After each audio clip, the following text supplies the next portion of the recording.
বন্ধুরা টিফিন হচ্ছে, পাস্তা হবে। পাস্তার জন্য আমি এই যে গাজর কাটছি, আর এখানে দেখো ক্যাপসিকাম, এখানে ক্যাপসিকাম, টমেটো, রসুন, পেঁয়াজ, কাঁচা লঙ্কা, আর এখানে গাজর, আর এই যে ডিম ফাটিয়ে রেখেছি, ডিমটা, আর পাস্তাটা এখানে সিদ্ধ করে রেখেছি। পাস্তাটা সিদ্ধ করে রেখেছি নুন দিয়ে নেব। তেলটা গরম হয়ে গেছে, খুব একটা লাল লাল করে ভাজবো না, এবার এটাকে ভুজিয়ার মতন করে নেব। ডিমটা নামিয়ে দিলাম, এবার তেল গরম হয়ে এসছে। আমি এবার এই যে সবজিগুলো কেটে রাখা সবজিগুলো এগুলো দিয়ে দেব। তেলটা গরম হয়ে গেছে, সব দিয়ে দিচ্ছি। রসুন কুচিও আছে, যে যেমন ঝাল খাবেন তেমন ঝাল দেবেন। একটু হালকা ভেজে নেব, হালকা ভেজে নিতে এবার 1 চামচের মতো নুন দিয়ে দেব।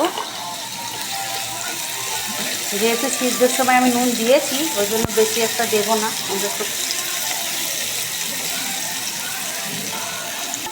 দেখুন মোটামুটি ভাজা হয়ে এসছে কিছুটা।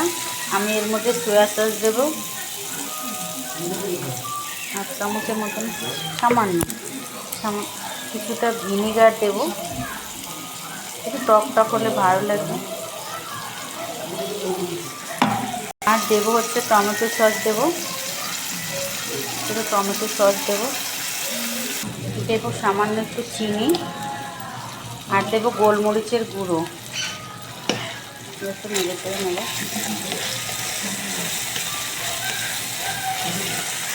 গোলমরিচের গুঁড়োটা না দিলে একটু হালকা ঝাল ঝাল ওই মতো করলে বেশ ভালোও লাগে।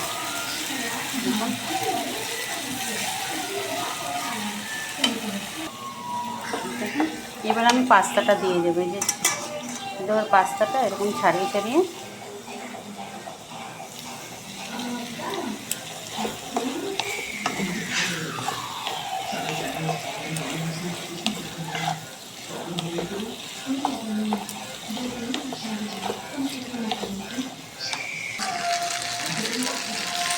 এবার আমি গ্যাসটা কমিয়ে হালকা করে ভাজা ভাজা হতে থাকুক।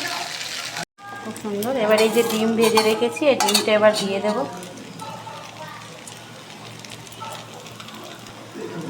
ভালো করে মিশিয়ে নেব ডিমটা দিয়ে।